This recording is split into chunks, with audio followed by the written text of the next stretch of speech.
សួស្តីចាថ្ងៃនេះនាងខ្ញុំមកក្រងផ្កាទៀតហើយថ្ងៃនេះនាងខ្ញុំមកក្រងជាប្រភេទផ្កាវិលគឺយើងក្រងឆ្លាស់គ្នាចេះឯងពុកម៉ែបងប្អូន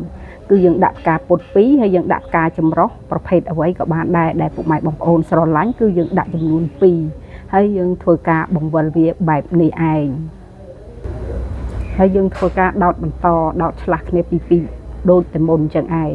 យើងធ្វើហើយយើងក៏ធ្វើការបង្វិលវាឲ្យត្រូវរួចហើយយើងក៏ដាក់ផ្កាពុតបន្តទៀតមកការធ្វើគឺធ្វើបែបនឹងឯងដដែលរហូតដល់ពេញតែម្ដងការក្រងផ្កាប្រសិនជាយើងប្រើចិត្តអំណត់គឺ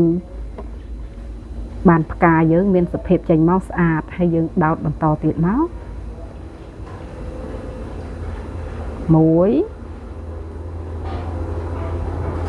2គឺដោតឆ្លាស់គ្នាពីការពុត2អញ្ចឹងទៅ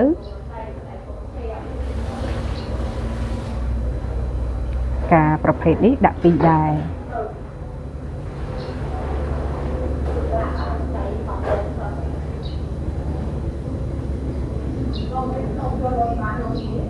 នេះដាក់2បែបនេះនិយាយទៅការក្រងផ្កាគឺប្រើចិត្តអំណត់ណាបើយើងបង្ខំគឺផ្កាមានសភាពមិនស្អាតឡើយ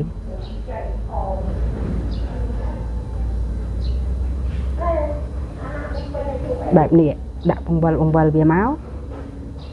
និយាយទៅនឹងខ្ញុំធ្វើទៅបែបនឹងឯងពុកម៉ែបងប្អូនតែមួយរយៈនេះមានការសំណូមពរឲ្យនឹងខ្ញុំ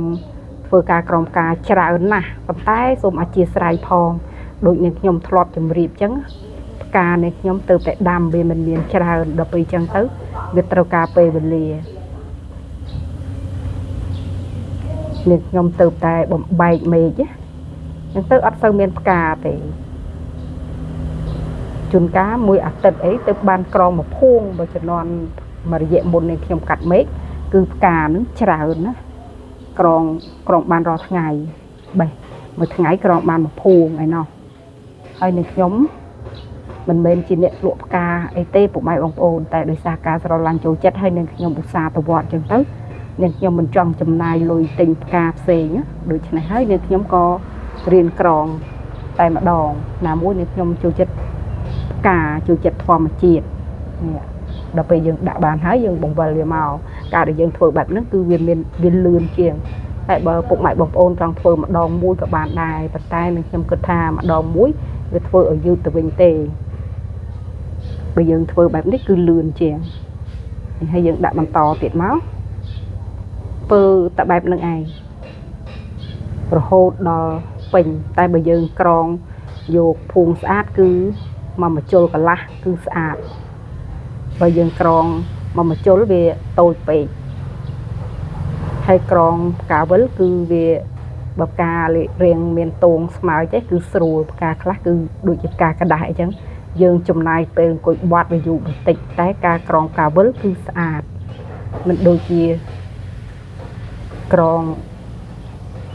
ធម្មតាស្អាតម្យ៉ាងក្រងផ្កាវិលស្អាតម្យ៉ាងតែផ្កាវិលវាមានពណ៌ចម្រុះអញ្ចឹងវាស្អាតជាងការធម្មតានេះបែបនេះមកធ្វើទៅអញ្ចឹងឯងបង្វិលវាមកឲ្យត្រូវជុំវា